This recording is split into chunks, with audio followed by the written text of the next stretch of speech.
What I want to talk about today are some recent results that have been going on in a research project in my group where we're really looking at ways to take a very mature technology, MRI, which has been around for 30 or 40 years, really depending on how you count it, and apply them to portable systems.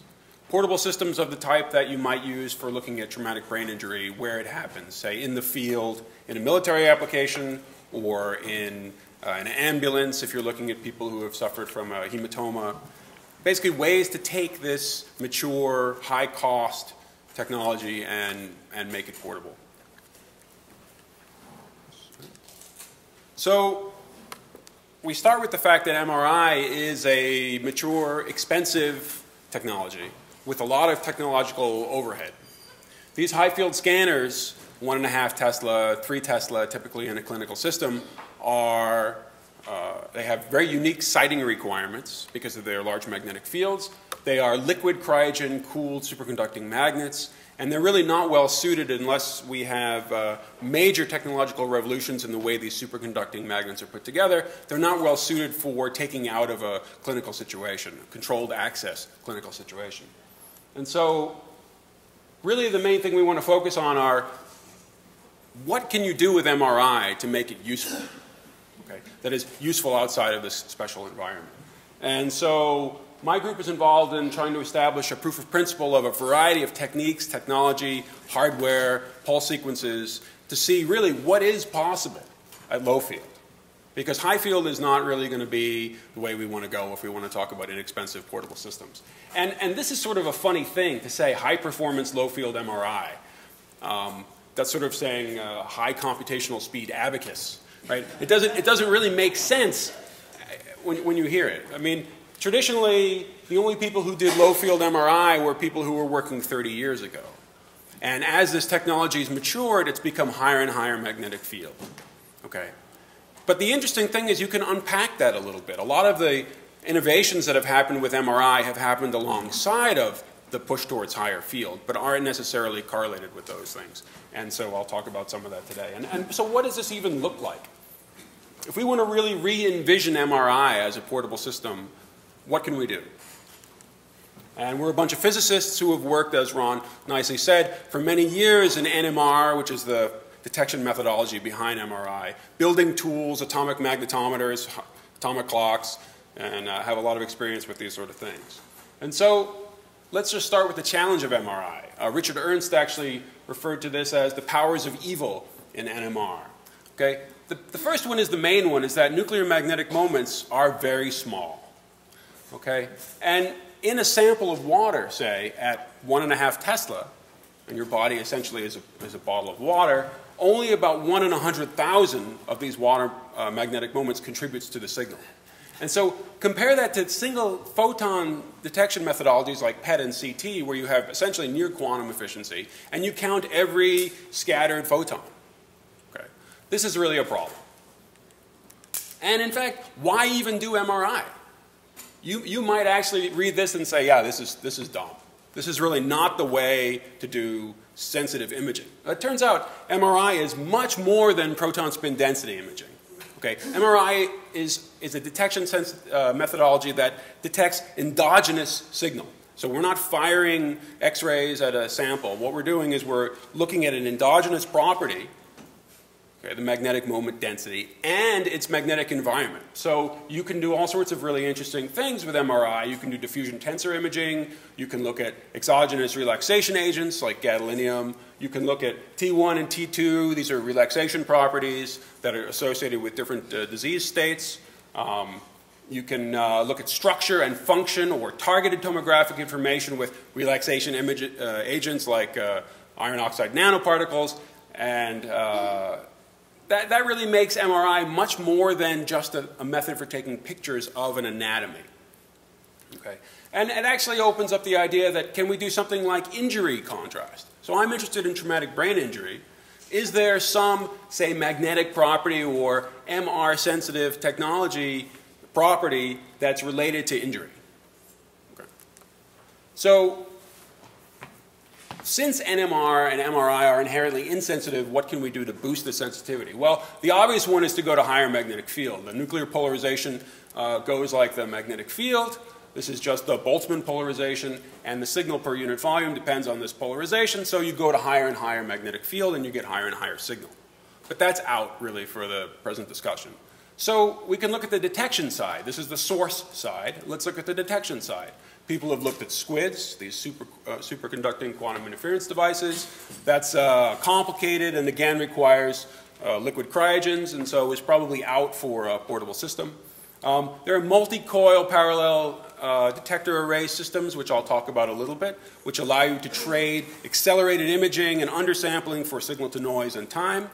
And there's also a nice class of work for optical detection, these so-called nitrogen vacancy magnetometers, which Ron Walsworth group has really pioneered, which I'm not going to talk about now. And then the third class is operating in the non-equilibrium polarization regime. Okay, so this is traditional MRI source for thermal polarization, detection, and then this funny thing, of which I've listed two examples, where you operate not in the Boltzmann polarization regime. Classic example is you have some very inhomogeneous magnetic field, a very high magnetic field. You allow the thing you want to image to obtain some thermal polarization, and then you drop down to a lower, more uniform magnetic field to do your imaging. That's one approach. Another approach, which I've been working at, I guess since the early 90s, is to use spin polarized media. These are materials, gases, liquids, or solids, that through some physics techniques, of which there are several, have their nuclear polarization boosted to a level much higher than their local environment would normally allow. And these typically use something like a method that takes angular momentum out of a photon field, usually a laser field, incident on an alkali metal, where we transfer that angular momentum into spin polarization of the electron, and then transfer that into long-lived nuclear polarization, which we then image using NMR methodology. And so these two things that we have a lot of experience with, and I want to start with this one first, just as a sort of motivator for why we even thought low-field MRI might even be a useful technology. So this is an article, a photo from an article that appeared in Popular Science, of all places.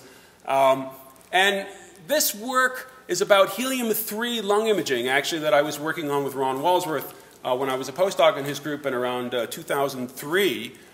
This is a current generation of a prototype imager that I built with some graduate students in his group. And the idea was to image the lungs using MRI. Now, MRI generally images the water magnetic moments in your body, and in a healthy subject, you don't have much water in your lungs. So the lungs are MRI dark.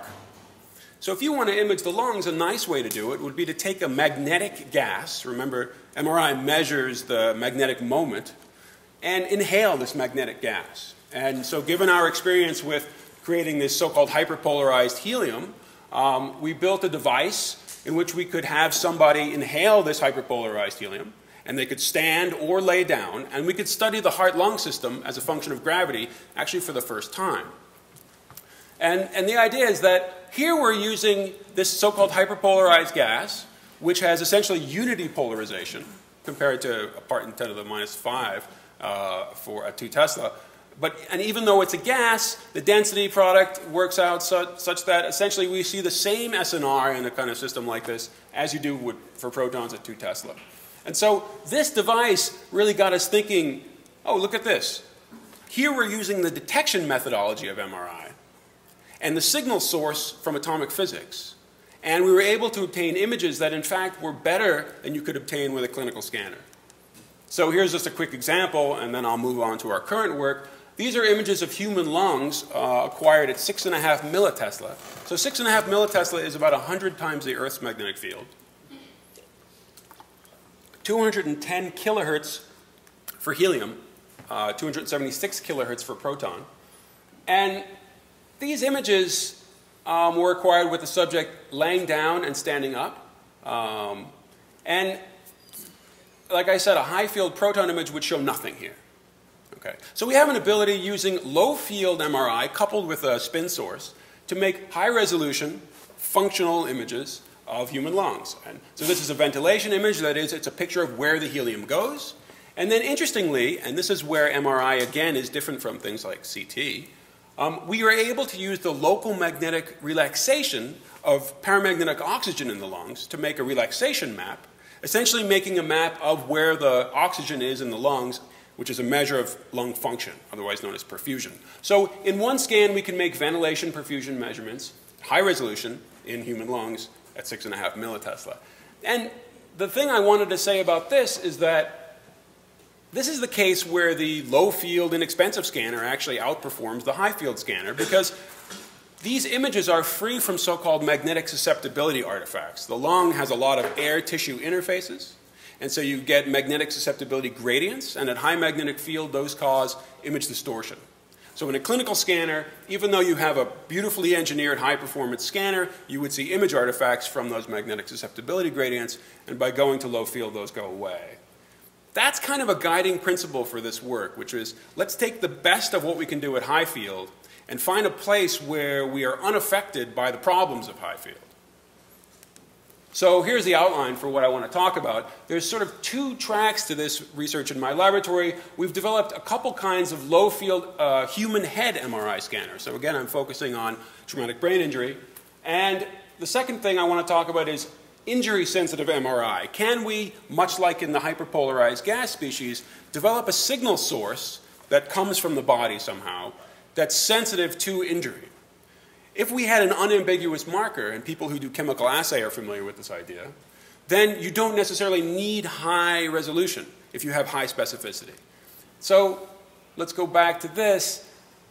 Our main goal here is to improve our ability to attain brain images using the endogenous normal proton signal from the body. So it's just like what people do at high field, but we want to do it at low field. And we developed two types of scanners I'm going to talk about. One is a high-performance electromagnet-based low-field imager. And the other is a sort of transformative technology based on a permanent magnet system in a Hallbach array. This is a lightweight scanner that weighs 100 pounds. They work very, very differently, and I'll talk about those two systems. And along the way, we developed some new and novel pulse sequences and compressed sensing methodology, as well as implementing parallel imaging. And for these injury-sensitive MRI, this is a complementary thing. And I said some of this before, but we wanted to see if there's some way to have an unambiguous, non-invasive marker, MRI-sensitive marker for traumatic brain injury. And that culminates with what we call 3D OMRI, or OMRI. This is Overhauser magnetic resonance imaging, which I'll talk about in a minute. So here's a little bit of a timeline. So this work is currently funded by a DoD grant, which started about 18 months ago, actually. So I want to talk about what prehistory was. And on my last slide, I said we want to improve the ability to attain brain images based on the intrinsic signal. What does that mean? Well, back in 2004, when Ron Walsworth and I were making these beautiful helium images, we were feeling pretty good about ourselves that at 6.5 millitesla on a homemade machine, we could get such good images. So we thought we would try and do what the big boys do, and do a brain image. So this is our graduate student at the time, Leo Tsai. Some people think this is a Roswell alien. So this is exactly the kind of thing you expect when you say low-field MRI. Terrible resolution, 3.9 by 7.8 millimeter, 15 millimeter slice is a single slice, so poor resolution is useless, right? 52 minutes, extremely long. I give this about a C minus. Okay, we were very impressed by this at the time because we didn't build this scanner to do proton imaging. So this was sort of a bunch of physicists feeling pretty good and patting ourselves on the back. But this is useless. And if this is what low-field MRI means, it shouldn't exist as a field. So starting last year, when this grant started, I rebuilt the low-field scanner and improved several things about it to really make it a human brain scanner. Okay, and so that meant basically improving the magnetic field homogeneity. This is one side of the two-plane scanner. This is the main magnetic field is produced by this coil and this inner coil, and these things that look like a P-trellis are the magnetic gradients used for imaging. And we did a bunch of hardware improvements, including the RF side and the magnetic side, and improved the homogeneity of the magnetic field. And so actually we just started taking data with this scanner, this improved scanner, in the first quarter of this year. So this is an 18 centimeter commercial MR Phantom built by Siemens, and we wanted to see if we could do any better than that horrible head image. And so we were very proud of ourselves when we did this. This is 2 millimeter in-plane resolution. This is a 14-slice data set. It's a 3D sequence instead of a 2D sequence. So that's not too bad. It starts to look like a real clinical scan, except look at this. So this is not useful. So even though we're 10 times fast, 10 times the resolution, which is pretty nice, if you add up all the time for this and compare this to the single-slice proton image from that other slide, it's still pretty bad. Okay, but this actually was kind of encouraging. So you can make 3D renderings of this. It really starts to look like adult MRI, the kind of thing that's not a science fair experiment. So in the second quarter, we were feeling pretty good, and we wanted to look and say, okay, gradient echo imaging, this is 30 years ago. What's a contemporary way to deal with this very low, extremely low spin polarization that we get at 6.5 millitesla? And so one of the most efficient ways you can actually do MRI encoding, which is technically very challenging at high field, is a so-called steady-state free precession sequence, balanced steady-state free precession sequence. These are fully refocused NMR sequences. So you have your spin polarization, you tip it into the transverse plane, you dephase it in all directions to do your spatial encoding, you inductively detect it. This is all just like conventional MRI. And then when you're done, you refocus all of that magnetization which you've dephased, and then you do it again. And it's a way to not waste this paltry little signal we see at 6.5 millitesla. And so we wanted to see if we could implement these things at low field, and actually, this was in the second quarter of this year, we read a paper that was published, I think, in January of 2012 that said actually this was impossible at low field. So we were very happy when we did this. So this is the same resolution effectively as the last slide. These are 11 slices again, but it's 27 times faster. Okay, again, this is 6.5 millitesla. This is a bell pepper. We use a 3D rendering of the bell pepper. And so 2.5 millimeter in-plane resolution in about 12 minutes of a thing about this big is actually not too bad. It's not 1 millimeter isotropic like you see in clinical scanners, but it's not bad as a first step. So now I want to change gears a little bit, and I want to talk about the second part of what I want to talk about is there a way to improve the specific goal of traumatic brain injury imaging? And so one thing that I learned from my physiologist friends is that nitroxide is produced from traumatic brain injury. So you have a traumatic brain injury event, and then there's secondary injury that comes from the endogenous production of nitroxide. So nitroxide is a marker for traumatic brain injury. Nitroxide is also a radical.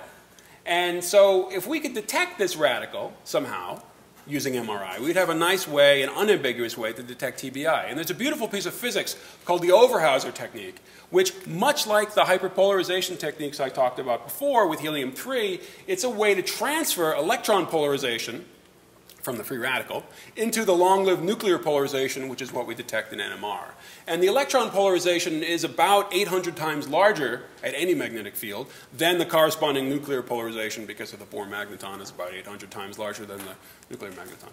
And so our idea is then, can we combine Overhauser NMR, which I'll show you what that is on the next slide, with this high-speed 3D MRI? And so here's where we start. This is the Overhauser effect. I've just written down here the Hamiltonian for an electron spin in a magnetic field and a nuclear spin in a magnetic field. This is, the first term here is the Zeeman interaction. This is what gives you the splitting in NMR and the splitting in ESR. So these are the NMR states, and these are the electron states. And then the second set of terms here is the hyperfine interaction, which connects these nuclear states and the electron states. And so there are cross terms between these levels. And the idea behind the Overhauser effect is you drive very strongly these electron transition levels, like this, and then you have these other two terms here, W2 and W0, and they, depending on the details of what these rates are, allow you to pump polarization from these electron states into these nuclear ground states. And here's a very simple example that was done at 6.5 millitesla. This blue curve here is just the NMR spectrum of a little test tube of water. Actually, it's multiplied by 10 because the signal was quite small at 6.5 millitesla. And then we do Overhauser NMR.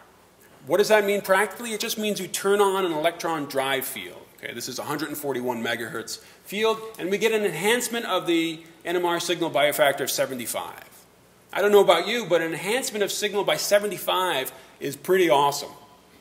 Okay, and if you want to get that by signal averaging, 75 squared is a really large number.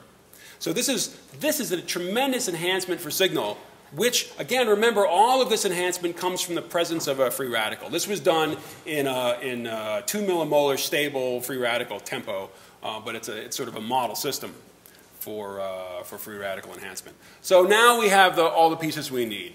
Here's the system now. Again, this is the low field imager, just to give an idea of scale. This is 220 centimeters. You saw me standing in it in that other slide. It operates at 6.5 millitesla. And then the two things you need to do over Hauser NMR, you need to be able to drive the electron field. So this is a little cavity resonator, 141 megahertz. I just want to point out that this is around the kinds of frequencies that people do MRI with at high field. Okay.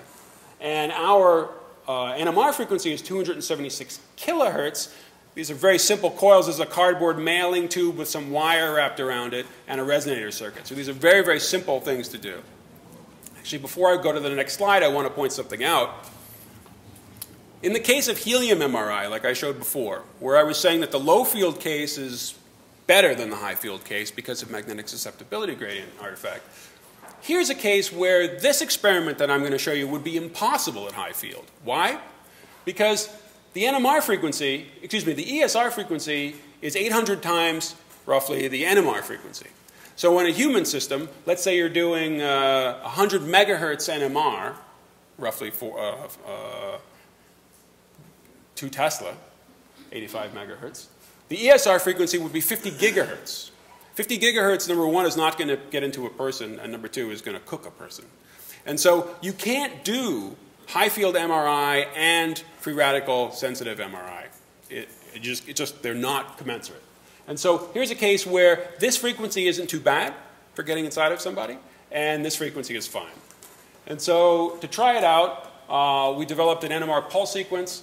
For those of you who aren't used to looking at these things, I apologize. But the idea basically is that we have these fully refocused sequences, so every spatial encoding phase encode is balanced by a corresponding phase encode going the other way, and similarly in the third dimension. And so there's no net gradient moment across the sequence.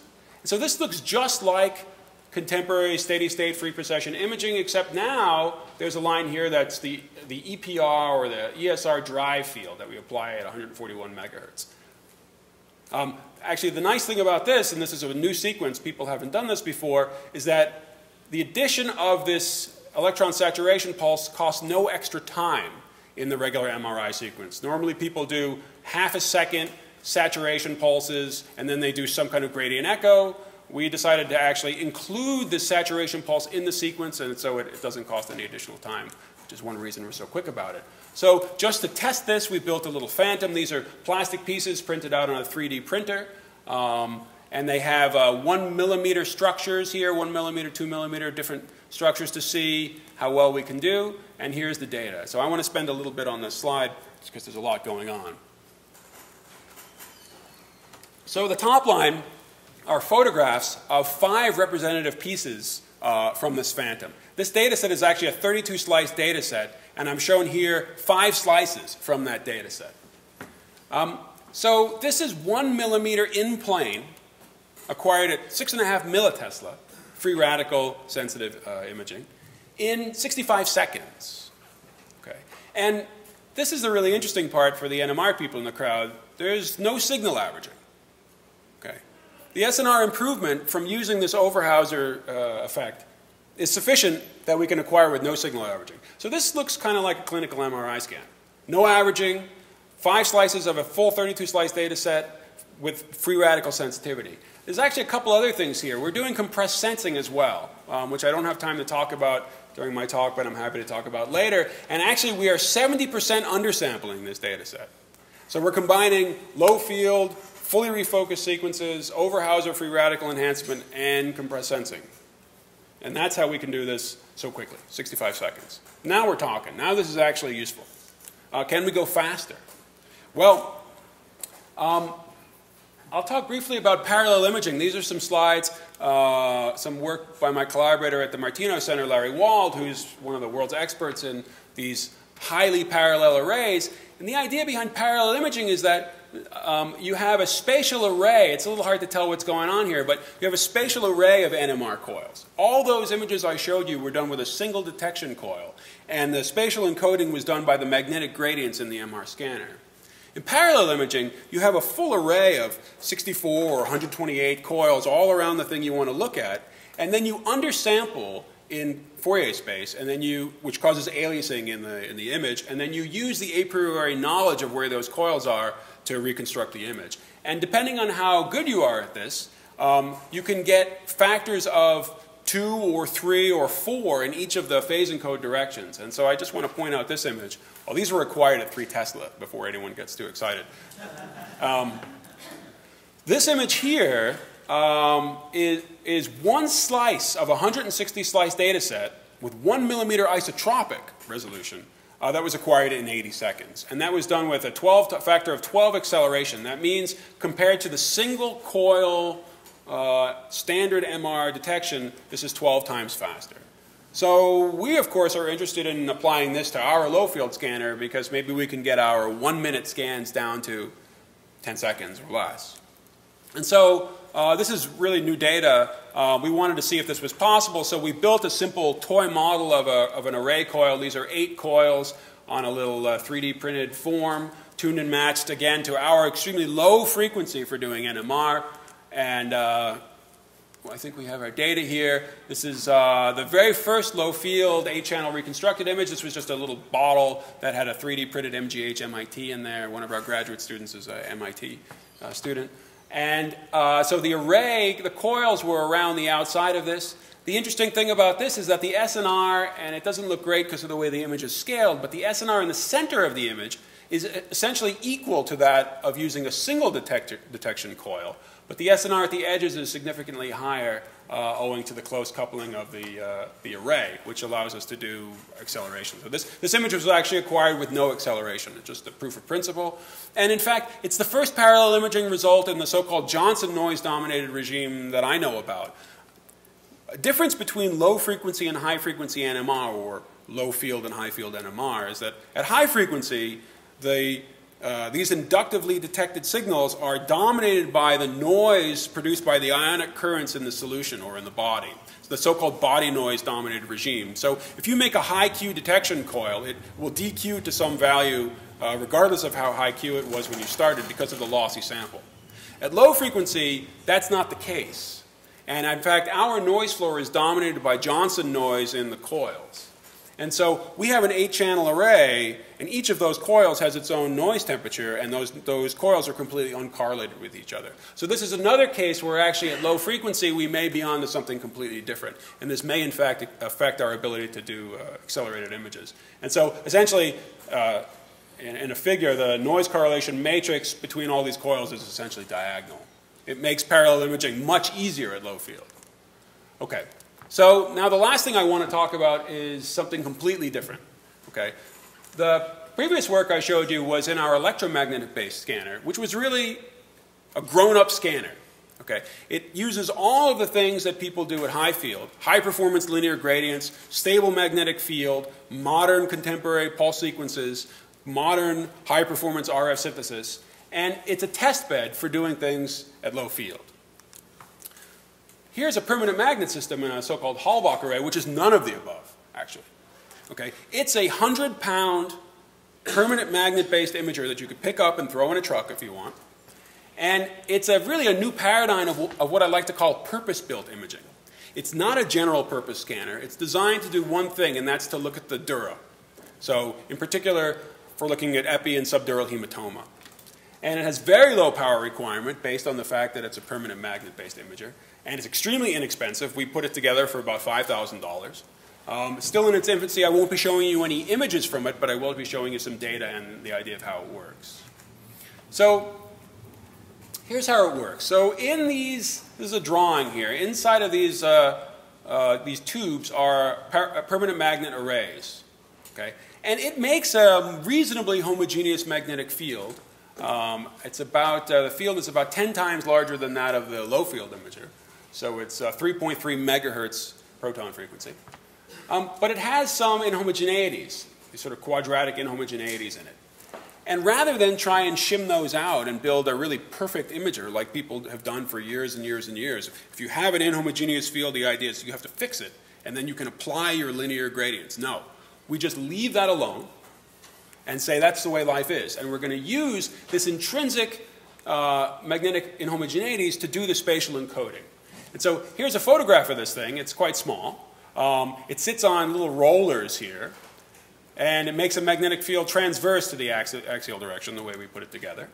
And so you can acquire an NMR echo, just a regular spin echo. And what is that? The Fourier transform of that is just a projection along the B0 axis. Okay, that's just a single projection image. And it has the convolution of the spin density and the details of the gradient field. And so I think you see where I'm going with this. The idea is you then rotate the magnet on the roller, and you sweep out various projections through the object. So very much like the way CT works, but it's with MR. And you notice here that the density of gradient crossings is much higher around the edge of the field of view than the center. And what that will translate into is a reduced resolution at the center of the image, but much higher resolution at the edge of the image. And so let me just show you how this works. This is a simulation before anyone gets too excited. This is a reference image here. We've added Gaussian noise to bring it down to the kind of SNR we see, around 6. Nothing crazy. We're not trying to fool ourselves and to think we're going to do better than we can. And then we do this 64 projection reconstruction, and you can see the SNR and the resolution, in the center of the image is quite poor, but the Dura will be quite resolved. And so this is something that where you have a spatially varying resolution, and we obtain that because we don't use any electromagnet-based gradients, and it allows us to do something very specific. As I've said before, one of the potential applications for this is imaging the Dura. And here's some NMR spectroscopy data, and so here we come to the last slide. So what have we done towards this problem? We've demonstrated that high-resolution, high-performance MRI at 6.5 millitesla is actually possible. Okay? Without any trickery, without doing any hyperpolarization. If you're careful and you use efficient pulse sequences and well-built hardware, it works. And you can attain, say, 2 millimeter in plane in a reasonable amount of time and probably go faster.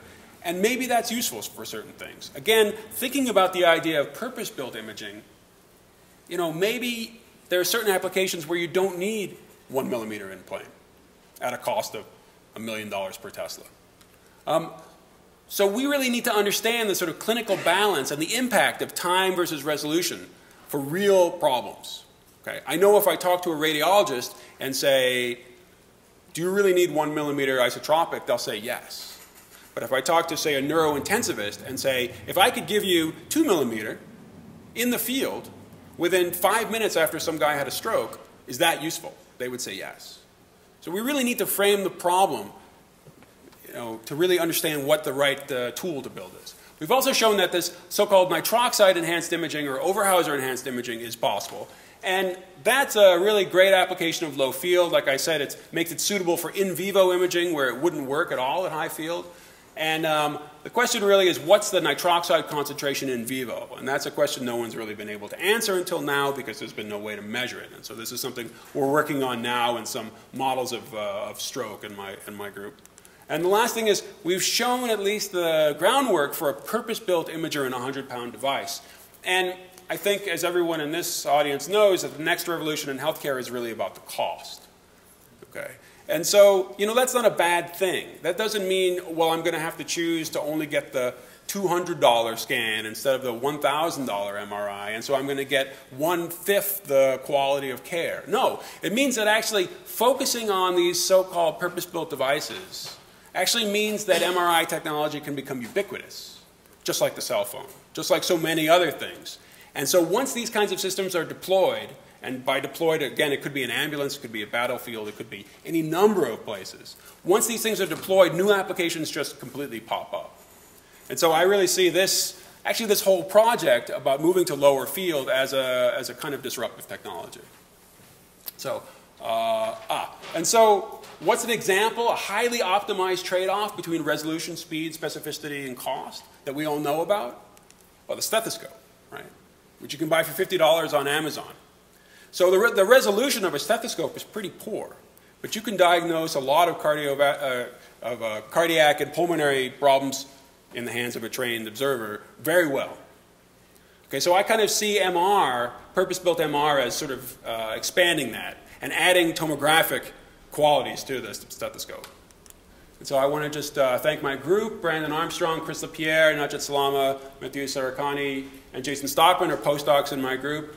Stephen DeVince and Clarissa Zimmerman are graduate students. And I also want to acknowledge my co-I at the Martino Center, Larry Wald, who runs the Advanced RF Imaging Lab, and 3 scientists at the center, Thomas Witzel, Jen McNabb, and John Polamini, who taught us a lot about these advanced sequences and parallel reconstruction. And of course, I want to acknowledge the CDMRP, DoD, DMRDP grant for funding this work. Thanks.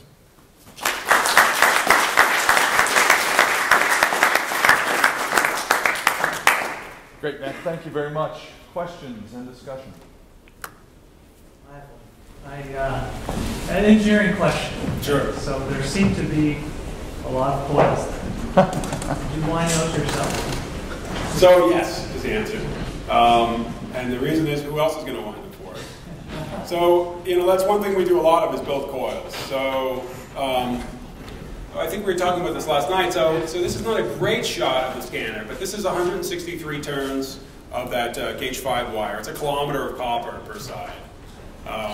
And then these are the linear gradients. These were built by a graduate student of ours, Leo Tsai, who did a great job on the early version of this. Whose head looked like an alien. Exactly, yeah. And then these resonators are you know, this is de rigueur for high field NMR spectroscopy. So anybody who does spectroscopy or imaging, you build these little Alderman Grant resonators. You know, they're very simple. And this one. Where are those located? So this table comes out if you want to image a person. Okay. Or if you want to do a phantom like we did, basically you put the phantom on the inside right there. Mm-hmm. You put this around it, and then you put this around it. It's like nesting dolls. Yeah, they just surround it. So this makes so when this magnet B0 is this way. Okay. B1 for this is this way, and then you use this. This is in the, I can't show that. Into the board is the other orthogonal direction. And so yeah, you can just build them up. And then for the parallel imaging case, we have a transmit coil, and then we have the 8-channel receive coil, and then we have the object. So it's a lot of nesting coils. And similarly, on a person, there's something that can go up around them, sort of like a barrel. Although there's some, Matt can talk about this better than me, there's good chance it'll be possible to make more flexible. Yeah, so that's right. Originally we did everything single channel, and then one of the upgrades that I did last year was add an 8-channel capability to the system. And so you can do all sorts of planar arrays and very interesting ways. You know, it's interesting because when planar imaging, multi-channel imaging first came around, people weren't really thinking about acceleration. They were thinking about SNR. So the idea is that you acquire signal from where there's signal and you don't acquire noise from the whole volume. But now this whole idea of accelerated imaging, where you undersample in Fourier space, is really quite amazing, actually. And you can't even buy a clinical scanner now that doesn't have parallel imaging capability. It's become that mature. Yeah, there's no single channel scanners around anymore, not even ours. So, like in the electron spin transfer experiment, will all the contrast and the relaxation magnitude still hold, or it only apply for proton density? No, that's exactly. So that's the interesting thing. So we get the spin source comes from the presence of the free radical, but we do all of our measurements on the normally long-lived proton side. So you still have T1, T2, you still have all those things from the proton side. The same. Exactly the same. So if you apply T1, T2 contrast, you still agent, you still. Yep, that's right. That's right. And so how exactly we're going to do in vivo measurements, you know, what's the right way to do this, we don't really know. But what we do know is that we have a way to image down to a couple micromolar, actually, is our current sensitivity level of free radical. Let me say a couple more things. One, if you have a approximately uniform distribution of those free radicals, then it's just the signal source to dramatically boost the signal, and then what was being discussed here applies. But if there's a spatial or temporal distribution of the free radicals, then the intensity of the signal just alone to begin with, that is the NMR signal, is mapping what the distribution of these free radicals are. So there's actually new possibilities for quantification, for mapping. So that's basically like in the polarized gas case where we had essentially a background free image. So in the hyperpolarized helium case, the only signal we saw was signal that had come from this inhaled helium. In this Overhauser case, the only signal we'll see when the enhancement field is turned on comes from the presence or absence of free radicals. So if there's no free radical, you would have, in that case, nothing. Okay. So you want to mean that if you have an injury here, you see this part brighter into the rest, yeah? Yeah. That's right. That's right. And it's interesting because the time course for these radicals, the way I understand them, is it's several days. And so you'd really want to be able to image someone repeatedly. And so I'm not a traumatic brain injury expert, but the primary injury happens when it happens. And that's not much you can do about that. But it's the secondary injury that comes from the presence of these free radicals, which then causes edema and all sorts of other things that you can treat. And so if you had a way to image free radicals in vivo, then you could give, for instance, free radical scavengers or other things to reduce that.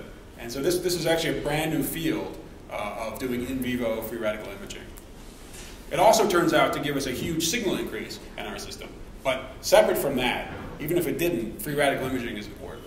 Another editorial comment I'll make here, sorry, just keep inserting myself, is that another area of thought that nothing much has been done on yet, but it's being kicked around, is also to think about normal functional imaging that could come also from free radicals and other processes that could occur where you could transfer signal to the protein. That's yet to be done, but that's also something that for the basic neuroscientist might be of interest. Well, and there's also neuronal current imaging that you can do. Yes, and there are many, many different things where operation at low magnetic field gives you either different contrast or removes some confounding effects, like the Bold effect, for instance, which goes to zero at low field. Do you have any sense of what kind of resolution you might be able to get if you're using the current imaging tool? Using it as a neuronal current imaging. So we've actually talked about that, and I don't know. So in that case, it depends. I mean, the resolution just depends in that case on how long you want to average. Okay, and so that's basically where we are. So we could say millimeter resolution to throw something around, but how long it would take to average down if you really want to look for a neuronal current, I can't say right now. And is your source of neural current stable over the time scale which you need to? Of course not. Well, right. Yeah, right. Yeah. But fortunately, the frequencies associated with the currents, the sort of kilohertz frequencies, are more compatible with the measurements that would be made in these low fields. Yeah, that's right. That's right. More questions? Yes. On this, for this example, you said you're about 30% of being adequately sampled. 70% undersampled, right. Did you have a opportunity to get adequately sampled data that compare to it? Yeah, so I actually have that slide. Yeah, it's a very interesting thing because we just started doing compressed sensing and undersampling a few months ago, actually. And this was really surprising that even without doing the compressed sensing reconstruction, just looking at the undersampled data, it's pretty good, down to pretty low, pretty high undersampling rates. So you can see this is fully sampled, and then it starts to get pretty bad. You know, once you get past 70% undersampling, you really start to see artifacts come in. But that's just quite a surprise, I think. So you had a full set, and then you were randomly thinning? Exactly. So this is the fully sampled. So I should say that these were acquired undersampled. Okay, these were not post-processed undersampled. So here's the fully sampled data set. Then we took our Fourier sampling pattern and we turned it into an undersampled pattern. Okay, with a Gaussian distribution centered about zero. And then we acquired the data set. So these are separate experiments. These are all separate experiments. It's not artificially undersampled. I literally acquired 70% less data in the undersampled case. I don't know if I'm being clear. So normally if I'm doing n by m phasing codes, I will acquire n by m lines in K-space, in Fourier space. Okay. What I did in these experiments was that we deleted some of those points. Okay. And so we didn't acquire them. We wrote them identically to 0. So that's why we get, so that means this took half the time to acquire from this, and you can take the rest from there. Yeah. One last question, yes. The last part where you, instead of having gradients, you move the magnet. Yeah. So for that, does it mean that more inhomogeneity will help you? So that's a very interesting point. So if you want high resolution, you want large gradient strength. That's correct. But that introduces new problems. That means you need a large NMR bandwidth, okay? Because the gradients, that determines the NMR line width. And so that means that to address those spins in that system, you need to have very, very short pulses so that the bandwidth adequately drives those spins. And then the relaxation time, the T2 star, so-called T2 star relaxation time, is very short. So you need to pulse very rapidly to acquire a signal. So everything you said is exactly right. It becomes technically challenging. But high gradient strength helps you. Actually, the biggest problem with this experiment right now is the fact that these permanent magnets have a very strong temperature dependence. And so while we're acquiring our data, everything is drifting around. And so that's something that we should be able to monitor and then put back into a forward model. But this is the biggest problem with this experiment right now is temperature drift.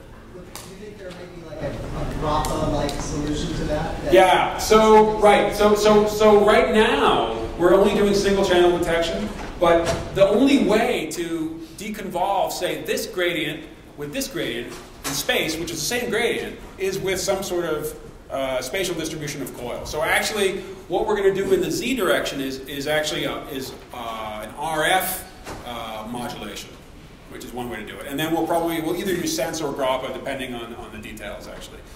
With the low field scanner, we actually use sense, because it's very easy, and we know our B1 identically, because the coils don't load. We measure it on the bench. We know our B1 profiles. But probably it'll be something like GRAPPA for something like this. And fortunately, the last thing I'll say is that there's a lot of parallel imaging experts at the Martino Center, so I'm happy to let them do the recon. So, folks, we are going to take a 15-minute break.